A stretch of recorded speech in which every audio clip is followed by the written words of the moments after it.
ज़राअत खाते सिंध हुकूमत पारां ॿोॾ मुतासिर जेके आबादगार हुआ उन्हनि खे पैसा ॾियण जो सिलसिलो जारी थी चुको आहे। हिन वक़्तु मां मौजूदु आहियां डिग्री कॉलेज में, जिते बिस्प सेंटर जे तहत उन्हनि आबादगारनि खे पैसा ॾिना वञनि था। वधीक हिते मौजूदु अमलदारनि जो ऐं माण्हुनि जो छा चवणु आहे त कहिड़े तरीक़े सां ऐं उन पैसा ॾियण जो क्राइटेरिया छा आहे, अचो त उन्हनि सां ॻाल्हायूं। बिस्मिल्लाहिर्रहमानिर्रहीम। Abdul Rashid Chandio, additional director agriculture extension district Jacobabad. जॾहिं त सिंध गवर्नमेंट ऐं ज़राअत खाते जे तरफ़ां जेके ॿोॾ मुतासिरनि लाइ जेका फ़ी एकड़ 50,000 रुपया जो ऐलान कयो हो, कल्ह खां वठी करे उन्हनि जे पेमेंट जो सिलसिलो जेको आहे त शुरू थी वियो आहे पूरे सिंध जे अंदरि।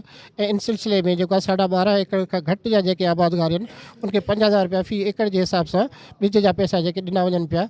असांजे ज़िले जैकाबाद जे अंदरि असांजा 3 जेके सेंटर आहिनि, हिकिड़ो आहे डिग्री कॉलेज जैकाबाद, ॿियो आहे डिग्री कॉलेज ठुल ऐं हिकिड़ो आहे क्रिकेट स्टेडियम गढ़ीखेरो। असांजा 3 सेंटर फंक्शनल आहिनि ऐं उते जेके ॿोॾ मुतासिर आहिनि 12.5 एकड़ खां घटि वारा उनखे 50,000 रुपया फ़ी एकड़ जे हिसाब सां ॾिना था वञनि। जी जी जी न, इन में कोई बि अहिड़ो सिलसिलो कोन्हे को जंहिंखे मॉनिटर करण जे लाइ ज़राअत खाते जा जेके टीमूं आहिनि उहे सभिनी जेके सेंटरनि ते वेठल आहिनि, उहो सॼो इन में जेके सिस्टम खे जेको आहे त मॉनिटर कनि पिया। छो जी इहा पेमेंट थिए थी थोरो बिस्प जे, ऐं जेके इहे जेके एजेंट आहिनि इहे पेमेंट कनि पिया, जेके एजेंट हूंदा आहिनि जेके HPL जा, पोइ बहरहाल इनखे मॉनिटर करण लाइ ज़राअत खाते जा नुमाइंदा सभिनी सेंटर ते वेठा आहिनि। ऐं कटौती जी का बि शिकायत असांखे पूरे ज़िले में हिन वक़्तु ताईं अञा न मिली आहे। साईं, हिन जो तरीक़ेवार इहा आहे त हिन वक़्तु असां वटि ज़राअत खाते जी तरफ़ खां सिंध हुकूमत जी तरफ़ खां फस्ट फेज़ हली रहियो आहे।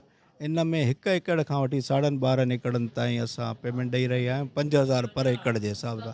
पोइ जंहिंजा जेतिरा एकड़ आहिनि, हिन वक़्तु असां वटि हिन वक़्तु ताईं 2 खां 250 बेनिफिशरीज़ पंहिंजो जेको आहे हिन वक़्तु पेमेंट कैश सपोर्ट जे हिसाब सां वठी चुका आहिनि। हिन वक़्तु ताईं पूरा मिलाए साईं असांजो 8 एकड़नि जा पूरा मिलिया आहिनि असांखे 35,000। न पूरो थियो न, पूरा मिलियो। जी नाज़रीन, हिते मौजूदु माण्हुनि जो ऐं अमलदारनि जूं तव्हां ॻाल्हियूं ॿुधियूं। हुन इहो ॿुधायो त ज़राअत खाते पारां जेको आहे पैसा ॾियण जो सिलसिलो, जेके ॿोॾ मुतासिर आबादगार हुआ उन्हनि खे पैसा ॾियण जो सिलसिलो जेको आहे उहो शुरू थी चुका आहे। पहिरें फेज़ में 1 एकड़ खां वठी 12 एकड़ ताईं जिन्हनि जी ज़मीन आहे उन हिसाब सां उन्हनि खे जेको आहे पैसा उहे मुहैया कया वञनि था। सेकेंड फेज़ में बि मज़ीद जेको आहे शयूं उहे लाइअमल में आंदी वेंदियूं। फ़िल वक़्तु 1 खां 12 एकड़ ताईं जिन्हनि जी ज़मीन आहे उन्हनि आबादगारनि खे जेके ॿोॾ मुतासिर आहे उन्हनि खे पैसा ॾिना वञनि था। कैमरामैन सलीम गोलो सां गॾु आबिद अली मंगरो, जैकब न्यूज़, जैकबाबाद।